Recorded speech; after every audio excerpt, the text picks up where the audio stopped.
Olá pessoal, tudo bem com vocês? Tudo na paz? Eles foram perseguidos pela ditadura militar e reagiram. Mas a história insiste em não lembrar destas resistências. A obra Direito à Memória e à Verdade apresenta mais de 40 militantes negros, entre homens e mulheres, que lutaram contra a ditadura, mas são esquecidos pela história. Pensando a minha, a sua, a nossa africanidade.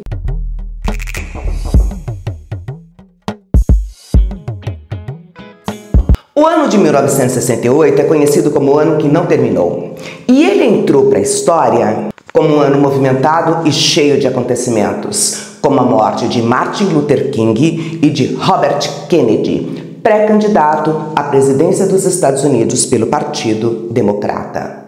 Ocorreram diversos movimentos estudantis, como os de Maio na França, protestos contra a Guerra do Vietnã, início da Primavera de Praga e o discurso do jornalista e deputado federal Márcio Moreira Alves criticando a ditadura militar. E no dia 13 de dezembro de 1968, o presidente Costa e Silva decretou o AI-5, dando início ao período mais fechado e violento da ditadura civil-militar no Brasil.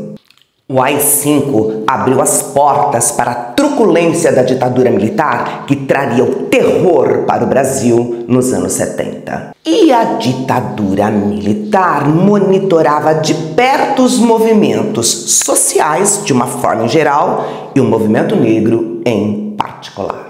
Porque eles morriam de medo que o movimento negro brasileiro seguisse os mesmos passos do grupo armado estadunidense Panteras Negras, que lutaram contra a violência policial e a opressão racial dos Estados Unidos.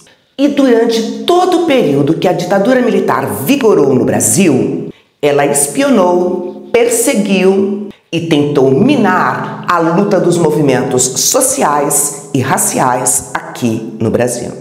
E dentre os muitos monitorados estavam o Oswaldão e o comandante Criolo, cuja trajetória de vida eu vou trabalhar aqui neste vídeo. Oswaldão era um negro de família humilde, nasceu em Passa Quatro, sul de Minas Gerais. O comandante Criolo nasceu na periferia de Recife e era filho de uma família das camadas populares. Os dois participaram de movimentos estudantis. Oswaldão era o caçula de 8 irmãos. Foi boxeador, tenente do exército e estudou na Escola Técnica do Rio de Janeiro. José Luiz, o comandante Criolo, foi estudante secundarista da Escola Municipal de Beberibe. Oswaldão era filiado ao PCdoB. O comandante Criolo era membro da Aliança Libertadora Nacional. Documentos confidenciais do Arquivo Nacional revelam que os militares se infiltravam nos grupos, fichavam os líderes e tentavam a todo custo impedir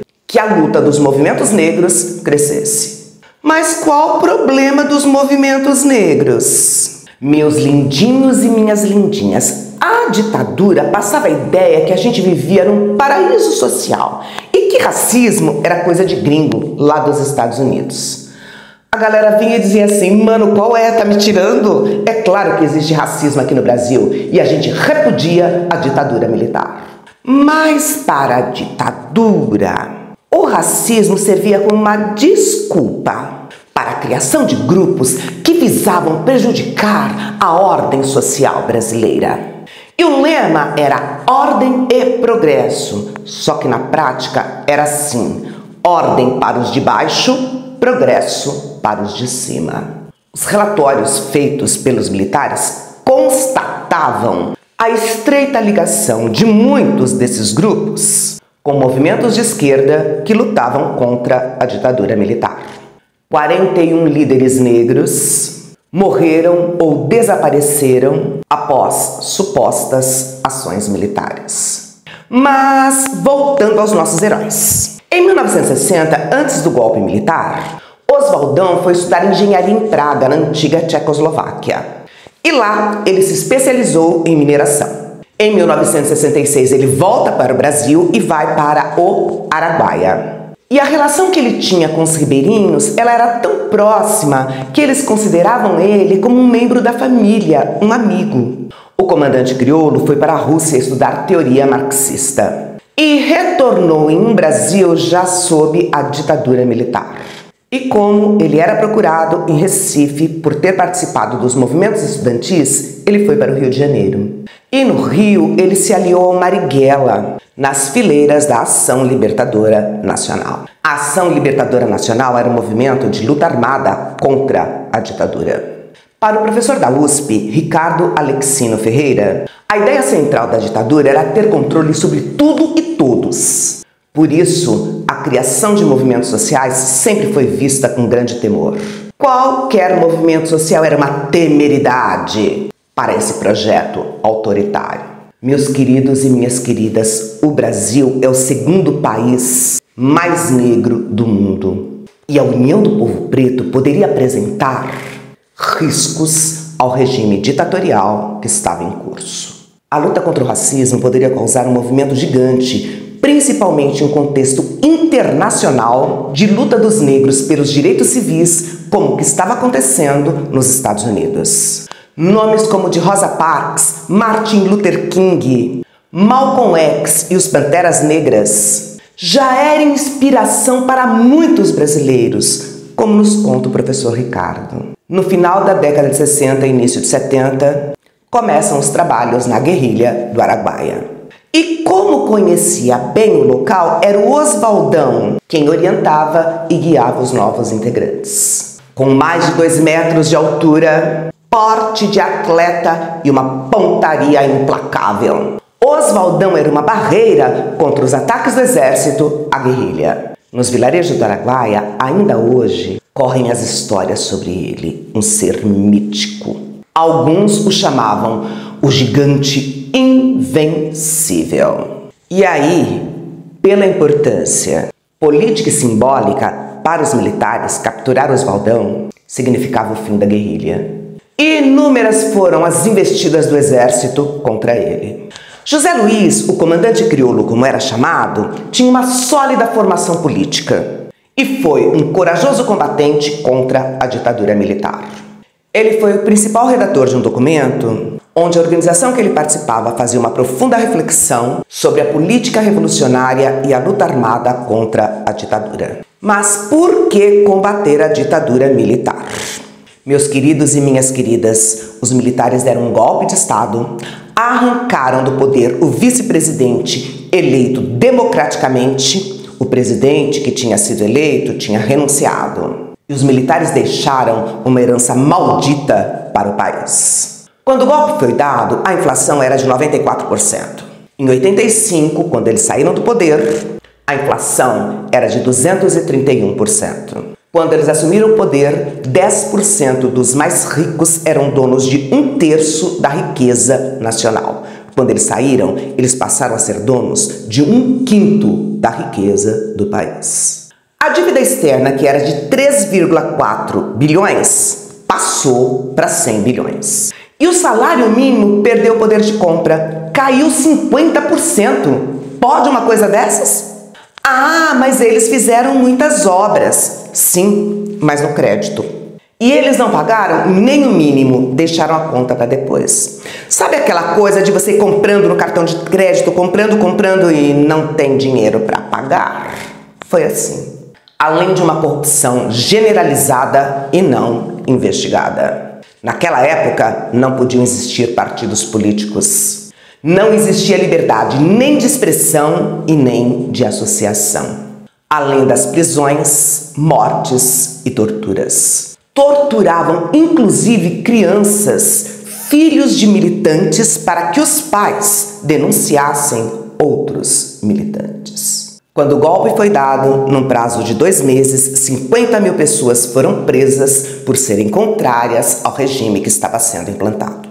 E ao longo da ditadura, a gente tem cerca de 200 mil prisões. Presos políticos. Se o regime é legal, bacaninha, por que tem que prender tanta gente? Pelo simples fato de discordar do regime. E, já que democraticamente não dava para derrubar o regime, uma parte da esquerda resolveu pegar em armas para lutar contra a ditadura. A professora Flávia Rios, da Universidade Federal Fluminense, afirma que o temor dos militares aos movimentos negros tem vários fatores. E um deles é que muitos integrantes dos movimentos negros também eram integrantes de outras organizações, ou clandestinas ou semi-clandestinas. Outra questão que gerava incômodo nos militares era que os movimentos traziam ao debate o racismo e a discriminação que existia e que ainda existe no Brasil. Mas, galera, os militares faziam uma propaganda de um Brasil fake, tanto aqui dentro como fora, um país que não tinha discriminação e nem racismo. Um terceiro fator notado pela professora é a influência do movimento negro norte-americano e os movimentos de libertação dos países africanos. A questão racial no mundo é bastante emblemática, bastante significativa e de um alto poder mobilizatório de contestação, nos diz a professora.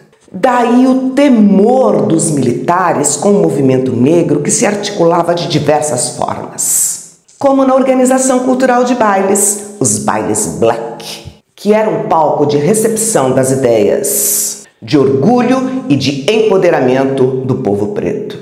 Eram grandes salões com espaços que reuniam de 2 a 3 mil pessoas. O professor Anderson Figueiredo nos conta que havia grandes perseguições aos líderes. Sempre que eles deixavam as reuniões, eram rotineiramente vigiados e seguidos pelos agentes da polícia. Foi um momento tenso para todos os que militaram nas décadas de 70 e de 80.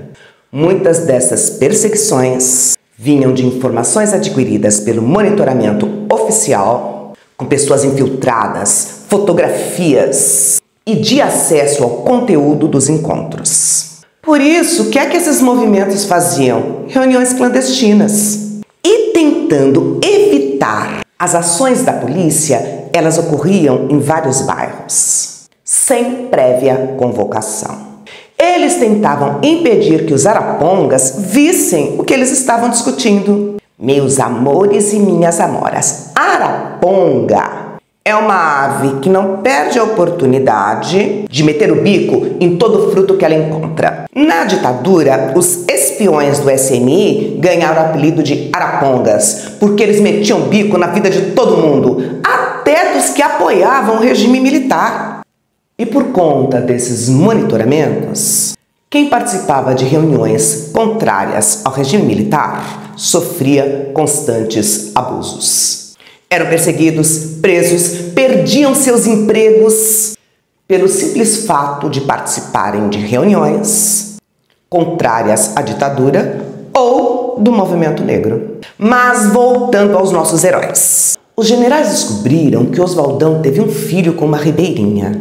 O menino se chamava Giovanni, tinha 4 anos. Foi sequestrado pelos militares. A mãe do menino, Maria Castanheira, infartou e faleceu uma semana após o sequestro da criança. Em 13 de julho de 1973, na altura do número 2000 da Avenida Santo Amaro, Crioulo, que tinha 29 anos, foi surpreendido por uma emboscada do DOI-CODE. Foi baleado pelas costas e preso. Em 1974, após 2 anos de caçadas do exército, um mateiro, cooptado pelos militares, atira e mata Oswaldão, o comandante da guerrilha do Araguaia.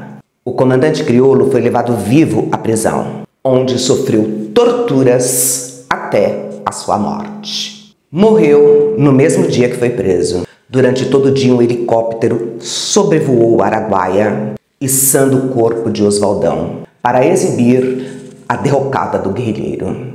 José Luiz da Cunha, o comandante Crioulo, da mesma forma que outros militantes, ele foi enterrado como indigente no cemitério de Perus. E para que a família não conseguisse localizar o corpo, no atestado de óbito, ele foi identificado como branco. Somente em 1991 os ossos dele foram exumados. E em 2006, um teste de DNA possibilitou que ele fosse identificado e enterrado ao lado do túmulo de sua mãe, Maria Madalena, em Recife. E o nome dele batiza uma rua no bairro de Campo Grande, no Rio de Janeiro. Na memória de militantes e ribeirinhos, Oswaldão segue imortal. Nos vilarejos do Araguaia, ainda hoje, correm as histórias dele, que dizem que ele era capaz de se transformar em pedra, árvore e vento e de se tornar invisível. Meus lindinhos e minhas lindinhas, o fim da ditadura civil-militar foi em 1985. Mas a luta pelo fim do racismo e por igualdade social segue em nosso país. E, infelizmente, ainda hoje, pessoas morrem por defenderem um país mais humano e igualitário. Gratidão por você ter assistido meu vídeo até esse momento. Se você gostou, não se esqueça de curtir e de compartilhar com seus amigos. Se cuidem. Cuidem daqueles que vocês amam. Um grande beijo e até o nosso próximo vídeo. Tchauzinho!